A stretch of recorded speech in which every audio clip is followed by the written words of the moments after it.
saffron-colored turban and approached the king with a royal gait. In the morning, Raja Nagpal acted accordingly.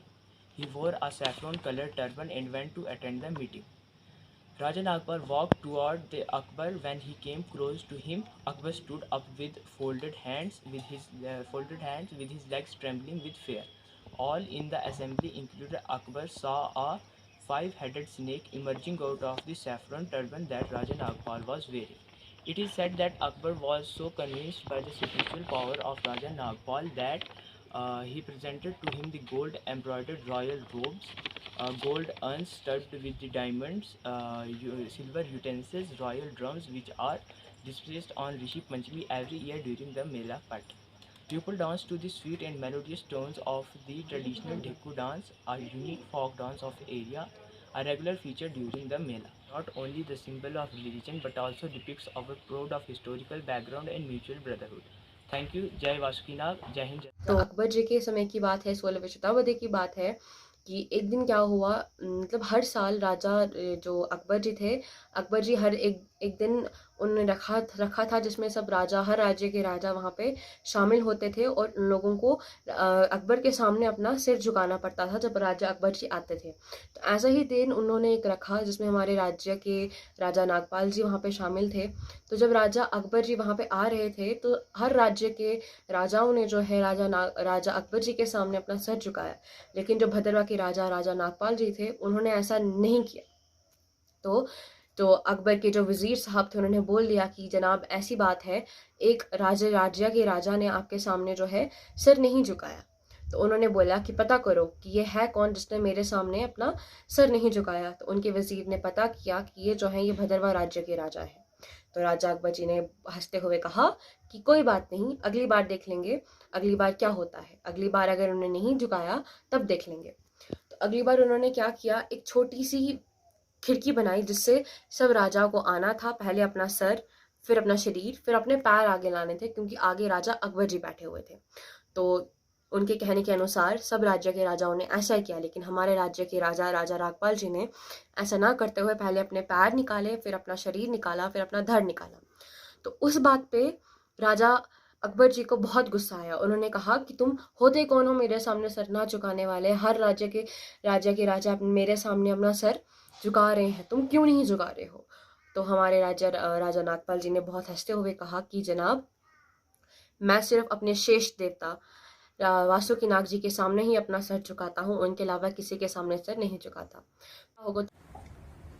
तो भद्रवा के राजा नागपाल थे और अकबर बादशाह जो थे वो हिंदुस्तान के मालिक थे, पूरे हिंदुस्तान के राजा थे। तो हर साल अकबर बादशाह जो है एक समारोह का आयोजन करते थे, साल में एक बार या दो बार।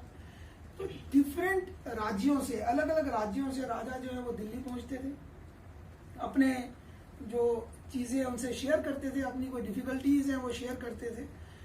तो अब जब सारे राजा वहां पहुंच गए और दरबार में बैठे थे तो अकबर बादशाह जो है वो आना शुरू हो गए। जैसे वो चल रहे थे तो सभी राजा ने जो थे वो झुकते थे उनके सामने, नतमस्तक होते थे। सारे के सारे राजा जो थे वो सब इस पोजीशन में बैठे थे सिवाय राजा नागपाल के। तो राजा नागपाल जो थे वो खड़े रहे, उन्होंने हाथ से ही प्रणाम उनको किया, लेकिन बेंड नहीं हुए, झुके नहीं। तो अकबर बादशाह के वजीर साथ में खड़े थे, उन्होंने उनको इन्फॉर्म किया कि सर सभी राजा आपके सामने नतमस्तक है सिवाय एक राजा के। उन्होंने पता किया कि राजा कहाँ के हैं, तो उन्हें पता चला वो भद्रवा के राजा नागपाल है। अकबर बादशाह ने बोला कोई बात नहीं। अगले दिन फिर एक कार्यक्रम का आयोजन था, कोई और कार्यक्रम होना था।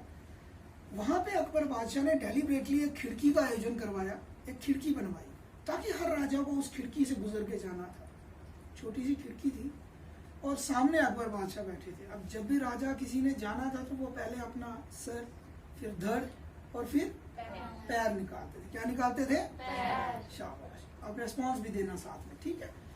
राजा नागपाल की जब बारी आई तो इन्होंने पहले अपने पैर निकाले, फिर धड़ निकाला और खड़े हो एकदम से, मतलब इन्होंने अपने आप को बेंड नहीं किया, झुके नहीं।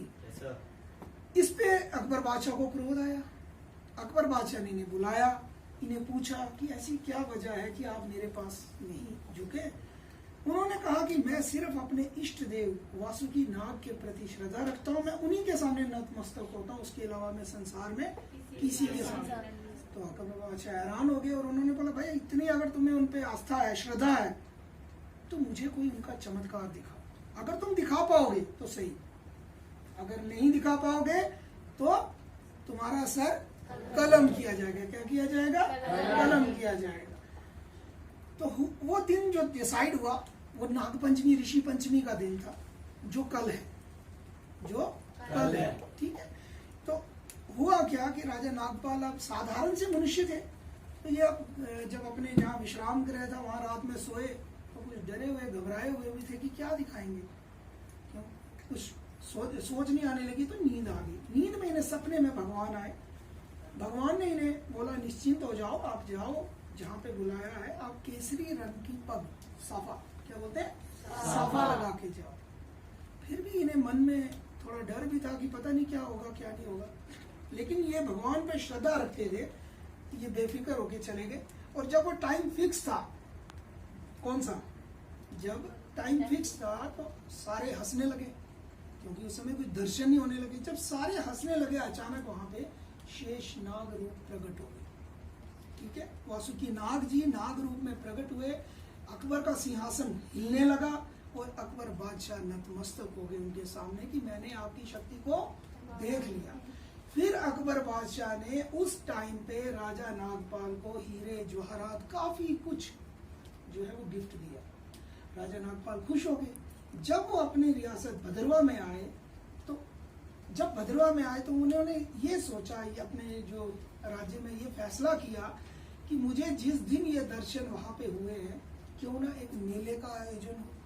फिर उन्होंने इस मेले का आयोजन किया।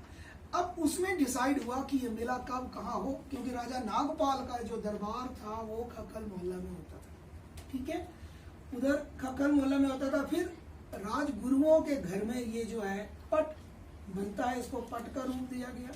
इसमें 10 दशनान है।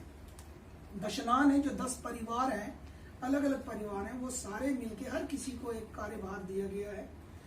किसी के पास कपड़े रखे जाते हैं, किसी के पास ज्वेलरी रखी जाती है, और उस जमाने की चीजें अभी भी उपलब्ध है, अभी भी मेला पट में यूज होती हैं। और मेला पट जो है एक सजाया जाता है, एक बनाया जाता है। इसमें श्रद्धालु जो हैं वो अपनी तरफ से कोई साड़ी, कोई चुन्नी भेंट देते हैं, जो कि उस पट में लगाई जाती है। और पट जहाँ तक है 3 दिन का रहता है, पूरी रात लगती है इसको बनाने के लिए। और सबसे पहले सुबह के पहर जब ये पट बनता है 4 साढ़े 4 के करीब, 4 साढ़े 4 के करीब ये पट क्या करते हैं, सबसे पहले मौला खक्कल से निकल के माँ दुर्गा के मंदिर में, गणेश मंदिर में और वासिक डेरा जहाँ पे वासुकी नाग का मंदिर है वहां पे फेरा जाता है। उसके बाद 3 दिन ये 4 साढ़े 4 के करीब मौला खक्कल में मनाया जाता है। इसमें अलग अलग प्रकार की जो लोग हैं वो हिस्सा लेते हैं, हर एक जाति धर्म के लोग इसको सेलिब्रेट करते हैं, अच्छी खुशी मनाते हैं और भगवान वासुकी नाग पे जो आस्था है उसको बढ़ाए रखते हैं। और मेले में लास्ट में एक ढिक्कू जो कल्चरल इवेंट है भद्रवा का, वो भी लोकल्स जो है वो आयोजन करते हैं। तो काफी अच्छा मेला रहता है। और ये जो मेला है ये काफी वर्षों से चला आ रहा है। हर साल ये मोहल्ला खक्कल में मनाया जाता है। ऋषि पंचमी जैसे कि कल का दिन जो है उस दिन वो पहला दिन है। आज पूरी रात उसको बनने में लगेगी। दशनान लोग उसे बनाएंगे और फिर उसे 3 दिन तक जो है 4 साढ़े 4 के करीब ये बाहर निकालेंगे। और फिर उसमें एक दशनान जो है वो उन्हें उसके अंदर जाता है जिसपे प्रभु की आस्था होती है। हर किसी के बस की बात नहीं है कि उसको नचाना, ये हर किसी आम आदमी की नहीं, जिसपे भगवान की आस्था होगी वही इस जो पट को है वो नचा सकता है। क्योंकि पट जितना फिर मतलब जो आप जब देखोगे तो पट जो है वो घूमता है, ठीक है, उसके अंदर एक दशनान होता है जो उसे घुमाता है। और ये प्रथा काफी वर्षों से चली आ रही है, ठीक है ना। इसमें जो है चेले जो है उनकी का मतलब बड़ा कठिन उनका जो कार्यकाल रहता है। उन्हें करीब 1 महीने के लिए पूरे दशनानों के लिए कार रखी जाती है। उस कार का ये मानना है कि कोई प्याज, चिकन वगैरह नॉन वेज चीजें उन्हें अवॉइड की जाती हैं। और अगर गलती से कोई कुछ कर ले तो भगवान जो है अपने रूप उसे दिखा देते हैं। इसीलिए पूरे भद्रवा के लोग जो है इसे सेलिब्रेट करते हैं और इसमें दूर दूर से लोग भी इस फेस्टिवल को देखने आते हैं। इस प्रकार से जो है मेला पट जो है वो भद्रवा की एक शान है। क्या है? शान है। Thank you.